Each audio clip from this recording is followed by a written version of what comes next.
جب خداوند عالم نے آپ کو جمل والوں پر غلبہ عطا کیا تو اس موقع پر آپ کے ایک صحابی نے آپ سے عرض کیا کہ میرا فلاں بھائی بھی یہاں موجود ہوتا تو وہ بھی دیکھتا کہ اللہ نے کیسی آپ کو دشمنوں پر فتح و کامرانی عطا فرمائی ہے۔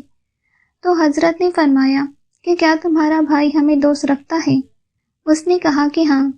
تو آپ علیہ السلام نے فرمایا کہ وہ ہمارے پاس موجود تھا، بلکہ ہمارے اس لشکر میں وہ اشخاص بھی موجود تھے جو ابھی مردوں کے سلب اور عورتوں کے شکم میں ہیں۔